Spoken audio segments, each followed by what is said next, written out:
मी मरण तुमचं काय व्हा बाहेर नाही काय सांगितलं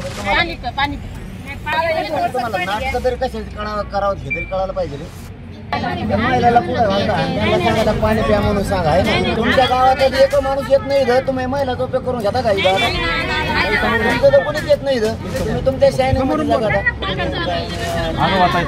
उपयोग करून घेता का तुमच्या जीवावर आता इथं बसायचं म्हणून.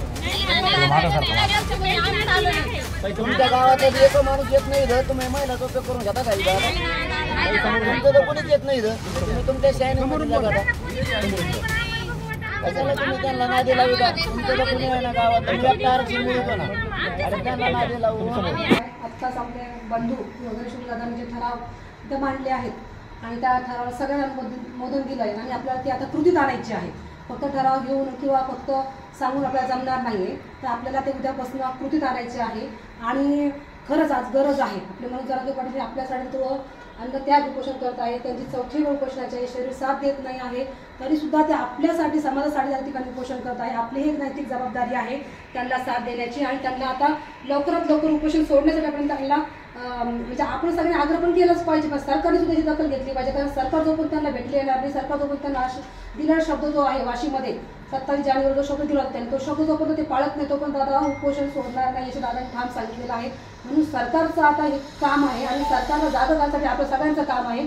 आणि सरकारचे जे प्रतिनिधी आहेत आमदार खासदार आपण सगळ्यांच्या घरी जाणार सगळ्यांना बोलणार सगळ्याला त्या ठिकाणी बोलतं करणार आपण त्या ठिकाणी बोलतं केल्याशिवाय हे होणार नाही. आणि आधी आता जे काही हो घातलेलं अधिवेशन आहे 16 तारखेला 16 फेब्रुवारीचं ते अधिवेशन त्यांनी बोललंच पाहिजे. लवकरात लवकर तो ठराव जर पारित झाला तर आमचे मनोज जरांगे पाटील हे लवकरात लवकर उपोषण सोडतील आणि आमचा माणूस आमच्यामध्ये वापस येईल ही आम्हाला एक खात्री वाटते.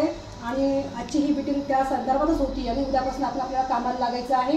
सगळ्यांनी जास्तीत जास्त समाज बांधवांना याच्यामध्ये इन्क्लूड करा. जास्तीत जास्त समाज आज खूप शॉर्ट पिरियडमध्ये ही मिटिंग झाली आहे आणि खूप साऱ्या समाज बांधवांपर्यंत आमचा म्हणजे हा मॅसेज पण गेला नाही आहे आणि त्याच्याबद्दल आम्ही क्षमस्व म्हणजे त्याच्याबद्दल आम्ही क्षमा व्यतीत करतो. परंतु ही शॉर्ट नोटीसवर आणि शॉर्ट पिरियडमधली मिटिंग आहे त्याच्यामुळे सगळ्या समाज बांधवांनी समजून घ्यावं. आणि परिस्थिती गंभीर आहे वेळ कमी आहे आणि सगळ्यांनी जास्तीत जास्त सहभाग नोंदवावा आणि जास्तीत जास्त समाज बांधवापर्यंत हा मॅसेज पोहोचवावा आणि उद्यापासून याला कृतीमध्ये कसं आणता येईल हे आपण बघायचं आहे. या ठिकाणी बैठक बोलवली त्याबद्दल सर्वांचे आभार. आणि जो काही आपला संघर्ष चालू गेल्या 40 वर्षापासून त्या संघर्षाला कुठेतरी गती मिळावी यासाठी मराठा योद्धा मनोज जरांगे पाटील हे गेल्या 6 महिन्यापासून सातत्याने उपोषण करताय आणि त्यांचे 4थं उपोषण आहे.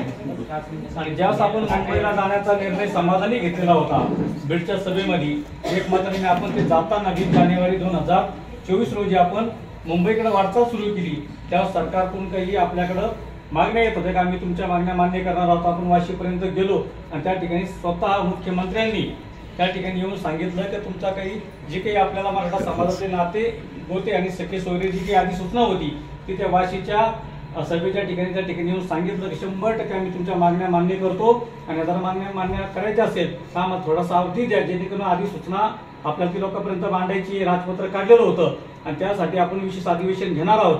तर 16 तारखेला विशेष अधिवेशन त्यांनी बोलवलेले आहेत. पण सर्व आपल्या आमदाराला महाराष्ट्रातले आमदार असतील खासदार असतील जे काही लोकप्रतिनिधी असतील सर्व पक्षी म्हणतो मी त्यांना आम्ही एवढीच विनंती करतो आज समाजाच्या वतीने तुम्हाला विनंती करतो उद्या आम्ही तुम्हाला विनंती करणार नाही तर तुम्ही उद्याच्या उद्या मुख्यमंत्र्यांना म्हणजे अधिसूचना जी काही आहे त्यासाठी मराठा समाजाच्या बाजूने मतदान करा आणि मराठा समाजाला टिकणारं ओबीसी मधलं आरक्षण त्यांना समाजाला मिळालं पाहिजे यासाठी चांगल्या पद्धतीने ठराव त्या ठिकाणी मांडणी करा. आमचं सर्वांचं लक्ष असणार आहे की त्या ठिकाणी कुठला आमदार कुठला मंत्री काय भूमिका घेतो आणि जो मंत्री असेल आमदार असेल तो जरा समाजाच्या विरोधात बोलेल त्या समाजाच्या त्या आमदाराच्या विरोधात आम्ही त्यांच्या घरी जाऊन आंदोलन करणार आहे आणि त्यांना आम्ही घराच्या बाहेर सुद्धा पडू देणार नाही. हे ठामपणे मराठा क्रांती मोर्चाच्या वतीनं आपण ठराव घेऊन सांगतो या ठिकाणी. आणि तसंच 16 तारखेचा ठराव अत्यंत महत्वाचा आहे. मनोज जरांगे पाटील त्या ठिकाणी आता म्हणजे उपोषणाला बसलेले अन्नत्याग केलेलं त्यांनी आणि सरकारची जबाबदारी त्यांना जर त्यांच्या केसाला काहीतरी झालं तर 100% समाज तुमच्या विरोधात जाणार आहे. म्हणून माननीय मुख्यमंत्र्याला माझी विनंती आहे की तुम्ही तात्काळ त्यांच्याशी संवाद करून त्यांचं उपोषण कसं सोडता येईल आणि त्यांच्या ज्या मागण्या होत्या त्या 100% कशा पूर्ण करता येईल यासाठी तुम्हाला आता पुढाकार घेऊन काम करावं लागणार आहे. अन्यथा समाजाच्या भावना तीव्र आहे.